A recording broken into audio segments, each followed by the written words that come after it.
He was supposed to be my brother, my family, my blood, someone I could trust above anyone else. But what he did was beyond betrayal. He didn't just ruin my life, he destroyed everything I held dear. Growing up, my brother and I had our differences. Sure, we fought like siblings do.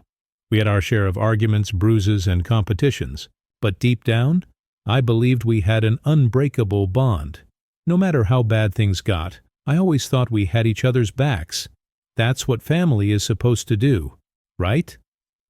I can't pinpoint when it all started. Maybe I was blind, or maybe I didn't want to see the cracks forming in the relationships I held closest. My wife, the love of my life, began acting differently. At first, it was little things.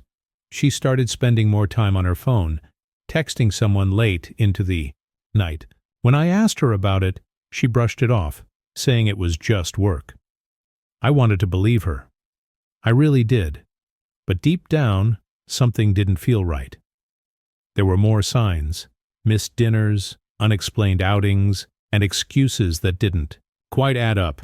It's just stress, I told myself. It's just a phase. I didn't want to entertain the thought that my wife, the woman I'd built a life with, could be lying to me. And my brother? He was always around, always joking, always pretending to have my back.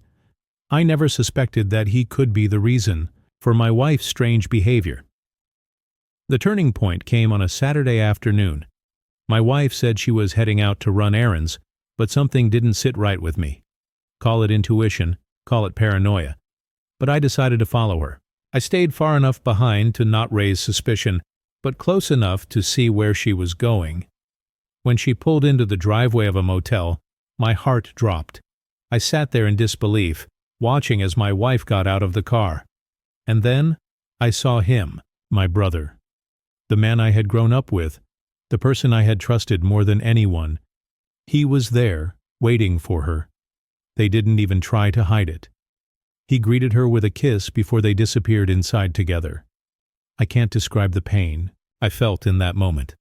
It wasn't just heartbreak, it was devastation. I felt like my entire world had been ripped apart. How could they do this to me? My own brother? My own wife? The two people I loved most in the world. For days I couldn't eat. I couldn't sleep. My mind replayed that moment over and over again. I wanted to confront them right then and there, but something held me back. Maybe it was shock. Maybe it was the need for answers. Or maybe it was the realization that this wasn't just a fling. No, this was something deeper. Something that had been going on for a while. I hired a private investigator. If they thought I wouldn't find out the details, they were wrong. Within a week, I had everything I needed. Photos, text messages, even recordings of their conversations. It was worse than I imagined. My wife had been seeing my brother for over a year, and as if that wasn't enough, I found out she was pregnant. The child wasn't mine, it was his. I spent days staring at the evidence, trying to make sense of it all.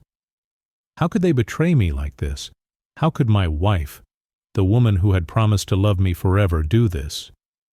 And my brother, the person I had trusted with everything, was nothing sacred to them? Finally, I decided to confront them. I invited my brother over for dinner, pretending everything was normal. My wife was nervous, probably sensing that something was off, but she didn't say anything. We sat at the table eating in silence. Then I pulled out the folder with the evidence and placed it in the middle of the table. "What's this?" my brother asked, trying to sound casual. "Open it," I said. As he flipped through the photos, his face turned pale. My wife looked over his shoulder and gasped. "Thomas, I can explain," she began, but I cut her off. "Don't," I said.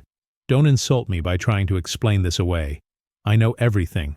The motel, the texts, the pregnancy. I know it all." There was silence. My brother looked down, unable to meet my eyes. My wife burst into tears, but I felt nothing. No sympathy, no sadness, just a cold, burning rage. "You betrayed me," I said, my voice trembling with anger. "Both of you. You destroyed our family. For what? A fling? A moment of excitement?" My brother finally spoke. "I didn't mean for it to happen," he said. It just happened." "It just happened?" I repeated, laughing bitterly. "You don't just happen to sleep with your brother's wife. You don't just happen to get her pregnant. This wasn't a mistake. This was a choice. Both of you made a choice to betray me." The confrontation ended with my brother storming out of the house and my wife begging me for forgiveness. But there was no forgiveness left in me. I told her to pack her things and leave. Our marriage was over. As for my brother, he tried to reach out to me, but I blocked him. He wasn't my brother anymore. He was just a stranger who had caused